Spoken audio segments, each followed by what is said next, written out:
Olá, pessoas, espero que estejam bem. Vamos dar continuidade, então, às nossas aulas sobre os modelos atômicos, a evolução dos modelos atômicos, então, na nossa quarta e penúltima aula sobre esse tema. Nessa aula, nós vamos começar a ver a parte dos modelos para os átomos multieletrônicos. Nessa primeira parte, falando um pouco de configuração eletrônica, depois nós vamos trabalhar com o conceito de carga nuclear efetiva. Bom, então, nas últimas aulas, nós vimos desde as primeiras ideias do átomo pelos gregos, tá? Os três modelos atômicos clássicos, que aqui eu estou considerando o Rutherford e o Bohr em conjunto aqui, então são os modelos atômicos chamados clássicos, e na última aula nós vimos o desenvolvimento do modelo atual, o modelo quântico para o átomo, especificamente para o átomo de hidrogênio. Tá? Então nós vimos alguns conceitos importantes, como dualidade de onda-partícula, princípio da incerteza, o que é a equação de onda de Schrödinger e como que a gente chegou nesse modelo para o átomo de hidrogênio, átomos hidrogenoides em geral, que tem átomos com apenas um único elétron, tanto cálculo de energia quanto a função de onda. Bom, nessa aula nós vamos expandir esse conceito do átomo quântico para átomos com mais do que um elétron. Tá? Então nós vamos ver as dificuldades de resolver a equação de Schrödinger para esses átomos, as aproximações que precisam ser feitas para isso ser possível. Né? Vamos ver o princípio da construção, que tem exatamente a ver com a gente escrever a configuração eletrônica para um átomo multieletrônico. Né? Nessa primeira parte, na próxima parte, na segunda parte, nós vamos ver o conceito de carga nuclear efetiva e vamos calcular a energia de ligação para um átomo com mais do que um elétron. Bom, o modelo quântico para o átomo de hidrogênio se baseia na resolução lá da equação de Schrödinger, né? E que a gente vai chegar lá naqueles 4 números quânticos que definem o estado possível para o elétron em um átomo. Só lembrando rapidamente aqui, nós temos o número quântico principal, né, que vai me dar o nível de energia, né, que é definido por valores inteiros positivos, então ele dá o nível, antigamente chamado camada, mas o mais correto nível, e esse está relacionado ao tamanho e energia do meu orbital. Né?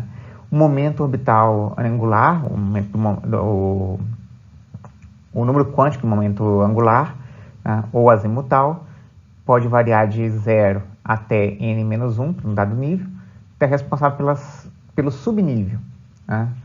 Que seria então os subníveis S, P, D, F e G, de acordo com os valores que eu tenho para ele aqui, está relacionado à forma do meu orbital, e o número quântico magnético, né, o ml, que pode variar de valores de menos L até mais L, né, está relacionado com o orbital específico, tá, que um elétron pode estar, e está associado com a orientação desse orbital. Tá? Então, aqui me dá um nível, aqui o subnível, que seria o tipo de orbital, aqui o orbital específico, que tem a ver o subtipo, mas a orientação desse orbital, e por fim, nós vimos no final da última aula que esses seriam os 3 números quânticos mínimos necessários para descrever uma função de onda estacionária tridimensional, mas para os átomos nós temos um 4º número quântico, que é o momento magnético de spin, que pode assumir valores de mais meio e menos meio. Tá? Então ele tem a ver com a direção do spin, a direção do campo magnético gerado por um spin. Bom, então nós vimos que resolvendo então, essa equação de Schrödinger, a gente tem os diversos orbitais possíveis. Né? Então a gente tem os orbitais S, quando L é igual a 0, P quando L é igual a 1, D quando L é igual a 2, F quando L é igual a 3. A princípio a gente poderia continuar aqui. Né? E cada orbital tem seu formato, então cada medida que eu vou subindo os níveis, eu vou tendo formatos cada vez mais complexos, com nós ali no meio. Mas a gente viu que para átomos hidrogenoides, ou seja, com apenas um elétron, eu tenho essa cara aqui dos meus níveis de energia. Você pode descrever todos os níveis de energia possíveis que o meu elétron pode assumir, tá, nesse meu átomo. Tá? Nós vimos que a energia do nível depende apenas do nível, apenas do número quântico principal. Então, por exemplo, no nível 2, todos os orbitais do segundo nível, então um orbital S, 3 orbitais P, tá? Mas todos eles são 2S e 2P, então todos são no segundo nível, todos eles têm a mesma energia. Tá? São orbitais que a gente chama de degenerados, têm exatamente a mesma energia. Né?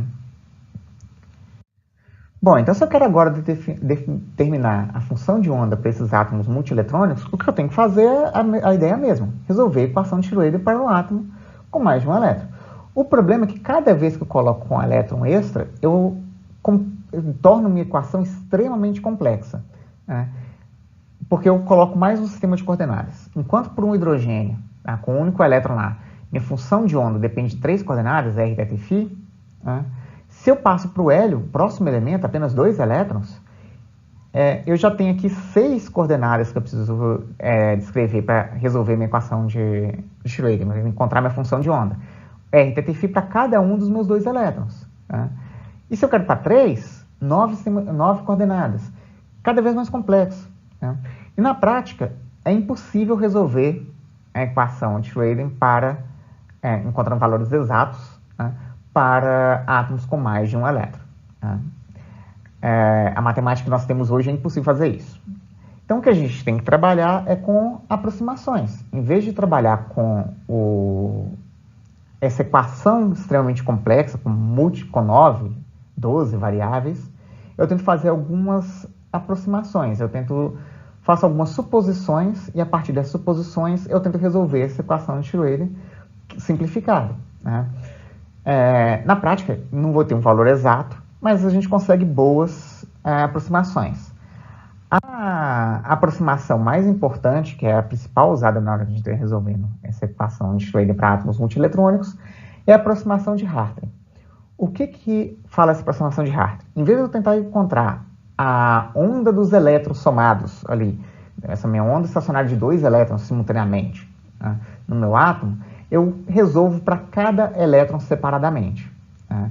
Resolvo, então, no caso do hélio, em vez de usar com essas 6 coordenadas, eu divido isso aqui em 2 funções de ondas intermediárias, menores, tá? Cada uma com 3 coordenadas. Esse aqui eu consigo resolver e faço a interferência, a combinação, né, o nome correto seria combinação linear dessas 2 funções de ondas que eu encontrei, e para isso eu vou ter o valor mais ou menos como seria esses 2 elétrons no meu átomo.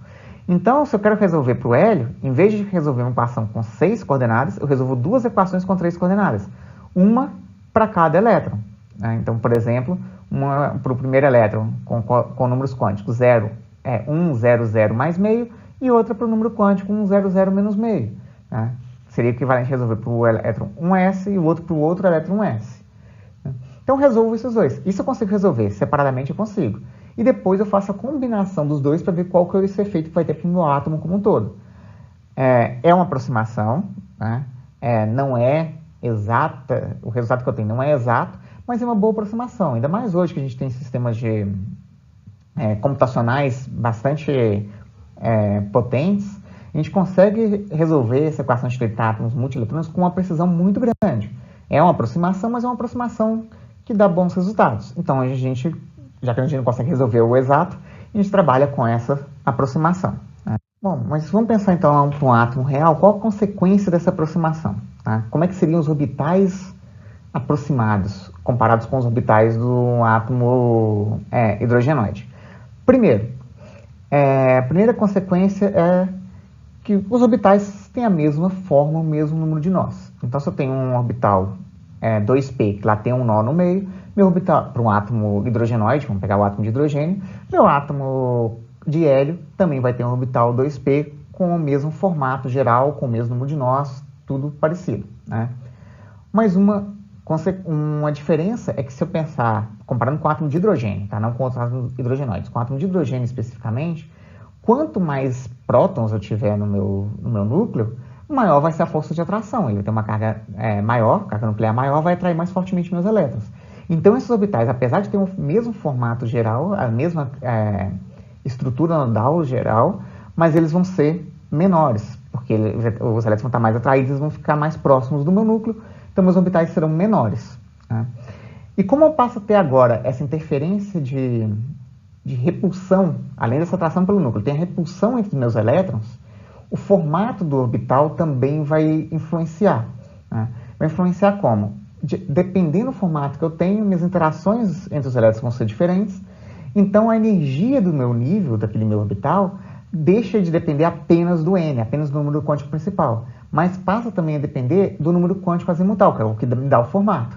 Então, agora, se eu tinha orbitais degenerados, tá, no mesmo nível, S, P, D, estão no mesmo nível, todos eles tinham a mesma energia lá no átomo de hidrogênio, para um átomo multieletrônico, isso não vai ser verdadeiro. Tá? Então, eu tenho essa cara aqui. Enquanto para o átomo de hidrogênio, eu teria esse formato aqui, tá? Que a gente já viu. Para um átomo multieletrônico... vocês não estão enxergando, não. Enquanto para o átomo de hidrogênio, eu tenho esse primeiro diagrama de níveis de energia aqui. Então, todos orbitais do mesmo nível degenerados. Para um átomo multieletrônico, vamos supor que o hélio, tá? Como minha carga nuclear é maior, os elétrons vão ser mais fortemente atraídos, então meus orbitais vão começar a acontecer em valores de energia mais negativos. Então, o S aqui passa para esse valor aqui mais embaixo, então mais negativo. Tá? E além disso, antes eu tinha 2S e 2P com mesma energia, degenerados, agora não tem mais. Meu 2S tem energia diferente do meu 2P. Então, meu 2S tem uma energia mais negativa, uma energia de ligação mais negativa do que os meus elétrons que estivessem com estado de energia do 2P. Tá? Os 3 orbitais P ainda são degenerados. 2px, 2py, 2pz têm a mesma energia, mas agora é diferente do 2s. E assim vale para todos os orbitais. O 3S, 3p, 3d vão ter valores diferentes. E de acordo com essas interações que eu vou ter, de repulsões eletrônicas, de um elétron pelo outro, interações pelo núcleo, eu posso ter até umas inversões. Por exemplo, o meu orbital 4s aqui, ele tem energia mais negativa, valores menores, né, mais negativos, do que meu 3D. Então, veja que inverti aqui. Em vez de ser o 4 todo em cima aqui, eu tenho um dos orbitais do nível 4 com energia menor do que do nível dos orbitais 3D. Tá? Então, tem essas diferenciações. Tá? Claro que quanto maior a carga nuclear, mais negativo, né, mais para baixo, isso aqui pode descer esse diagrama. Tá? E essas inversões vão depender de quantos elétrons eu tenho, tá? no meu átomo. Então, essa é a principal característica. Bom, então, por essa aproximação de Hartree, a gente sabe como que devem ficar esses orbitais, tá? As consequências dessa aproximação de Hartree. Então, resolvendo a equação de Schroeder para um átomo multieletrônico, a gente viu que tem esse desdobramento dos orbitais do mesmo nível, tá? Mesmo N, se forem de subníveis diferentes, vão ter energias diferentes, tá? E vai ter essa mais negativo comparado com um átomo de hidrogênio. Tá aí tudo bem. Então, a gente tem a ordem dos orbitais em termos crescentes de níveis de energia. Né? Mas como que a gente coloca, então, os elétrons nesses orbitais? Pensando que tem mais de um elétron, como que eu vou distribuir esses elétrons nos meus orbitais?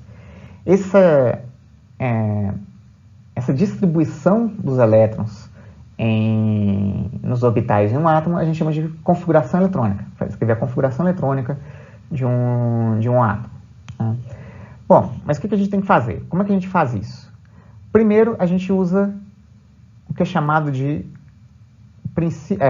princípio da construção, princípio de Aufbau. O que é isso? Esse princípio da construção é exatamente isso, essa distribuição pela resolução da equação de Schroeder, ao ordenar os meus orbitais, meus níveis e subníveis em ordem crescente de energia. Lembrando que aqui depende do nível e subnível de energia, então ordenar esses meus orbitais possíveis em ordem crescente. E o que o princípio da construção fala, que uma vez que eu tenho ordenado esses orbitais, eu começo a preencher meus orbitais, colocar elétrons nos orbitais em ordem crescente de energia. Só um adendo rapidinho aqui, uma coisa importante, não é que aqueles orbitais estão vazios, na verdade não, tá? A gente usa muito esse termo, orbital vazio, orbital ocupado, colocar elétron, tirar elétrons desses orbitais, mas é pensar que o orbital, na resolução da equação de Schroeder, é um estado possível para o elétron, uma vibração possível, digamos assim, para o elétron no meu átomo. Se não tem nenhum elétron vibrando ali, aquele lugar não existe, é só um estado possível. Tá? Não quer dizer que tem elétron ali, mas por praticidade, tá? Que aquele espaço existe vazio, por mais praticidade a gente fala que o orbital está vazio, a gente está ocupando, colocando, tirando elétrons daqueles orbitais. Tá? Só por praticidade, mas só entender que não é exatamente isso.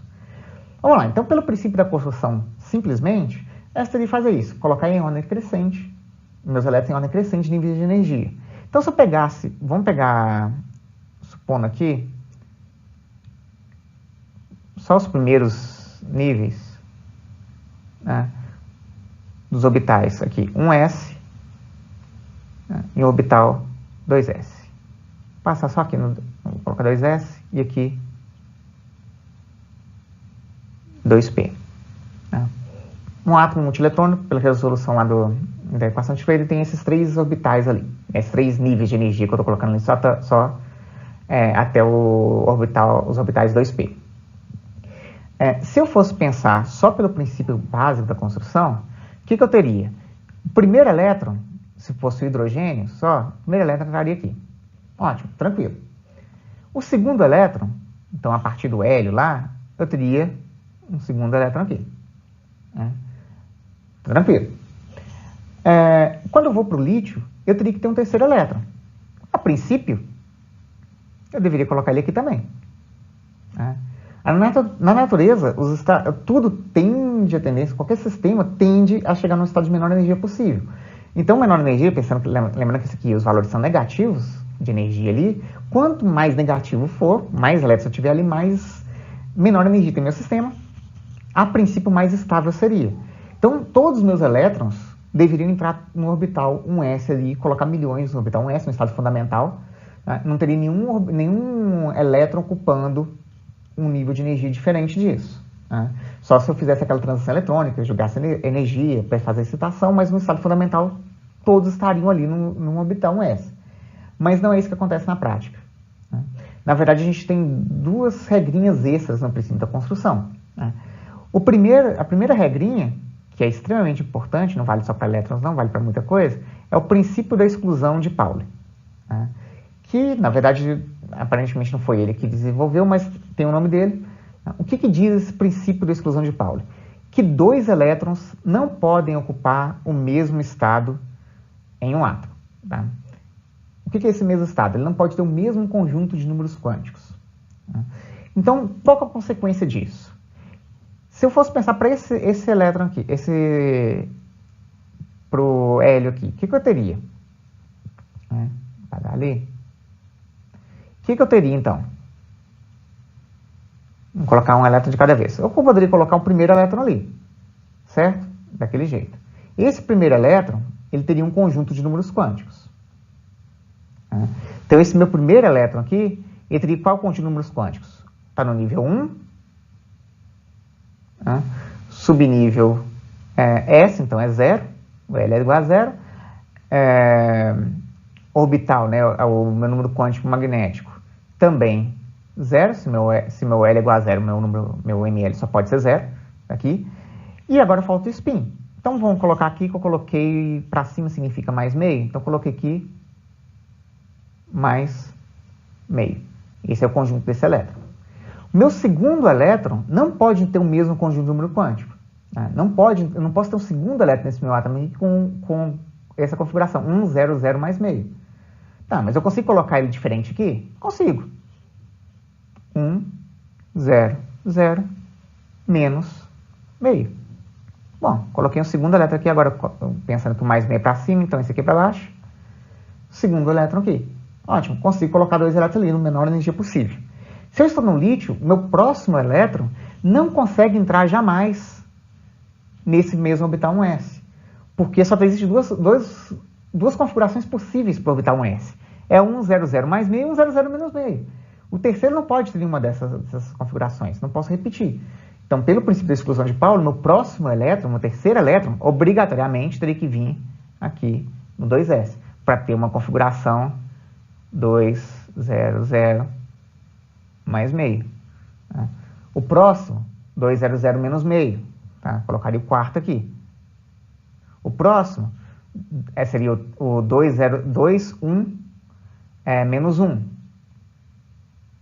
Mais meio. É uma configuração. Agora eu posso colocar o meu sexto elétron ali. Onde eu vou colocar? A princípio, eu colocar ele aqui, o menos meio aqui. Colocar o 2, 1, menos 1, mais meio. 2, 1, menos 1, menos meio. São números quânticos diferentes. Ou se eu colocar aqui o 2, 1, 0, mais meio, também é um número quântico diferente. A princípio, qualquer uma das duas opções seriam válidas. Né? Aí nós vemos segundo adendo do princípio da construção, que é a regra de Rand. O que diz a regra de Rand? Se eu tenho orbitais tá, degenerados, ou seja, orbitais com mesma energia, né, os elétrons tendem a entrar primeiro, tá, favorável a entrar primeiro com os spins paralelos, ou seja, com diferentes valores de ms, tá, mesmos valores de L, mas diferentes ms. Ou seja, eu poderia colocar aqui para baixo, tá, seria uma opção, mas pela regra de Rand, essa não seria a opção correta. O que eu teria que colocar seria, primeiro, os orbitais no mesmo L, tá, mas diferentes ms.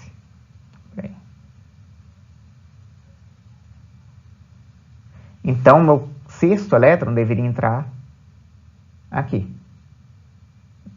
Então, seria o 2 nível, 1 subnível, né? Só que em vez de ser o menos 1 de novo, vai para o 0. Né? O próximo elétron entraria aqui. Depois que eu preenchi todos os orbitais que estão degenerados, têm a mesma energia, né? Terminei, o próximo, sim, agora vai entrar antiparalelo, vai entrar aqui. Então, a ideia da persecução é essa, são essas regrinhas. Colocar em ordem crescente de nível de energia, lembrando que eu não posso ter dois elétrons com o mesmo conjunto de números quânticos no meu átomo, e se eu tenho orbitais degenerados, eu preencho primeiro os spins paralelos para depois colocar os spins antiparalelos, os spins inversos. Né? Então, a partir disso, né, pensando os níveis de energia todos, se eu colocar até o nível 7 aqui, estou colocando aqui até o 7P. Se eu quiser ordenar na ordem crescente de nível de energia, eu teria essa ordem aqui. 1S, 2S, 2P, 3S, 3P, blá, blá, blá. Tem uns lugares que ficam mais ou menos a mesma energia, tá? Tem umas aproximações, mas tem essa ordem aqui. Então, se eu quero colocar meus elétrons no átomo, falar a configuração eletrônica desse meu átomo, basta seguir essa regra, essa ordem e o princípio da explosão de Pauli e a regra de Rand. Tá? Não, vou ter que decorar isso, saber esse valor, ou saber decorar esse diagrama? Não. Tem uma regra mnemônica bem simplesinha, né, que facilita a vida, que é o famoso diagrama de Pauli. Né, que também não é de Pauli. Não, na verdade, eu acho que o princípio da exclusão de Pauli é de Pauli, mas o diagrama de Pauli não é de Pauli. Tá? O princípio da exclusão é dele, o diagrama que não é. Que é uma regra mnemônica, para facilitar você ordenar esses orbitais. É só você escrever 1, 2, 3, 4, 5, 6, 7 e colocar daqui S, P, D e F. A princípio podia continuar, mas para os átomos que existem no estado fundamental, são só esses aqui que vão poder estar ocupados. Em estado excitado pode ter, mas no estado fundamental são esses aqui.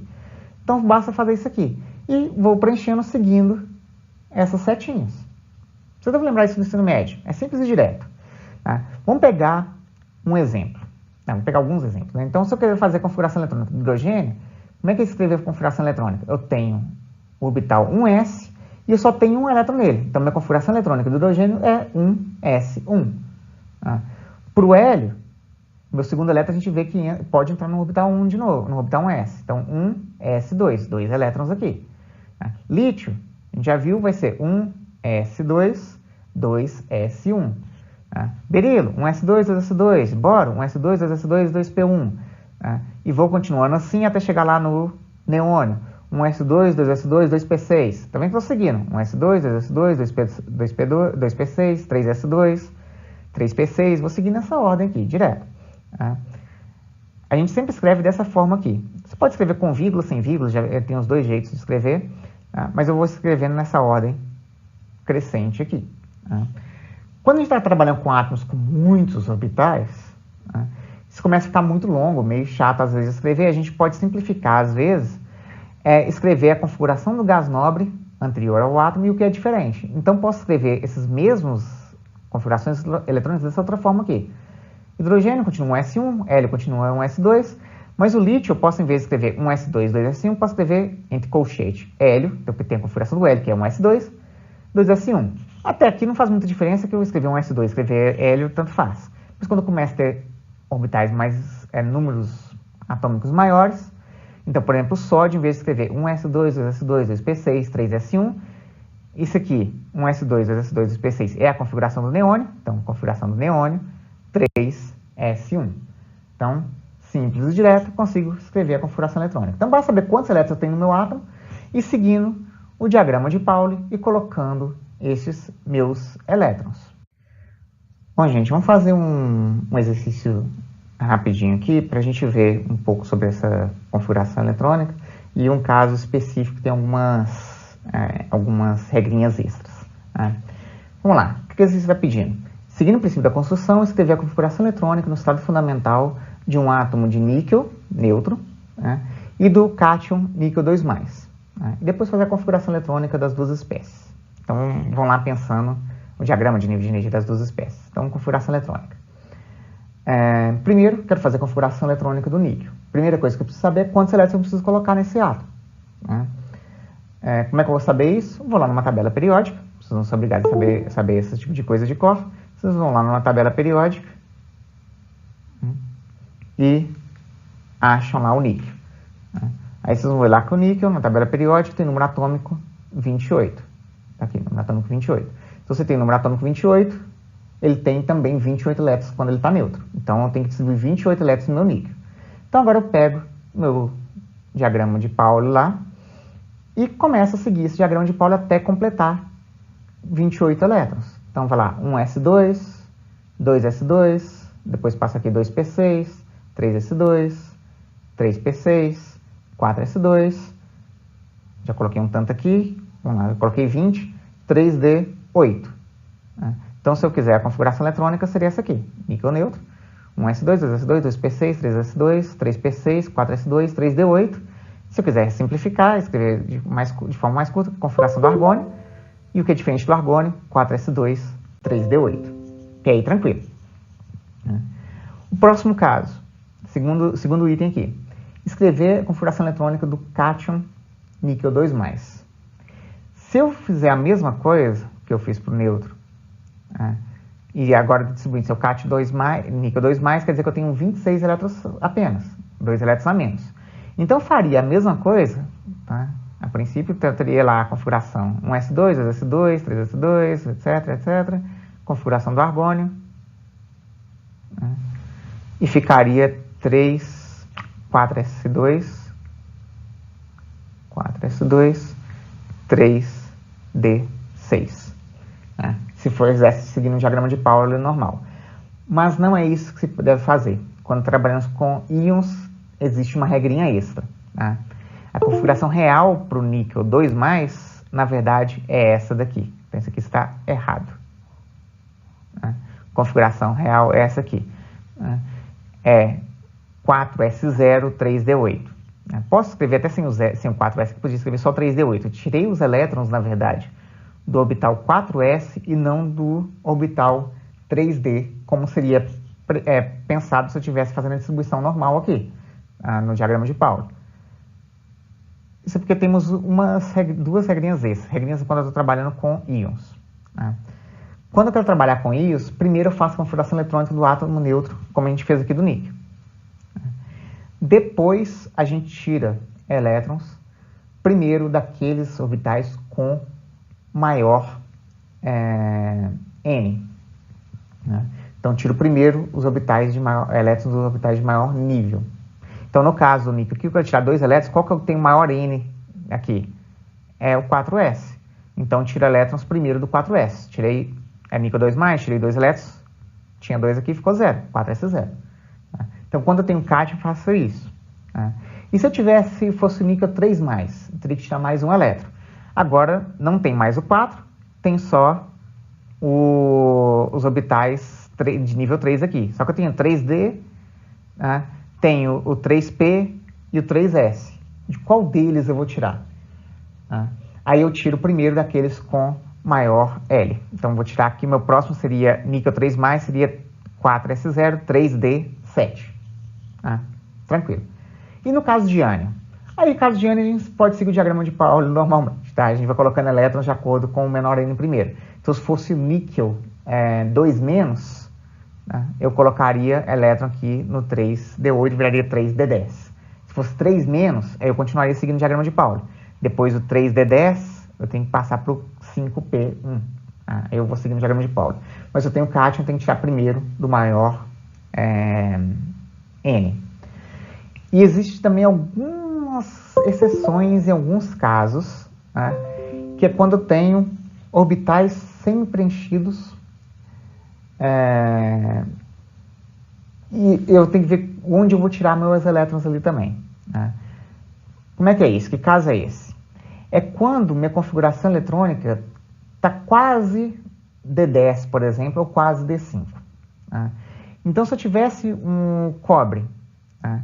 O cobre, se eu pegar lá o número atômico do cobre, eu vou ter a configuração eletrônica dele, vai ser o argônio, tá? Vai ser igualzinho a argônio. Né? Aí o cobre deveria dar uma configuração 4s2, 3d9. Essa seria a configuração seguindo o diagrama de Pauli para o cobre. Né? 4s2, 3d9 seria o cobre. Mas aí tem essas extensõezinhas, tá? Como aqui meu orbital D está quase 10, ou seja, estou quase completando o meu orbital D, todos os meus orbitais D, é preferível completar eles em vez de colocar no orbital S aqui. Então, minha configuração eletrônica do cobre, na verdade, tá, não vai ser isso aqui. Vai ser o argônio, 4s1, 3d10. Né? São exceções. Né? Isso vai acontecer basicamente para poucos elementos, é quando tem essa possibilidade de completar orbitais D, ou até F também acontece isso. Então, o outro, ou completar totalmente o orbital, ou deixar todos os orbitais com um elétron apenas.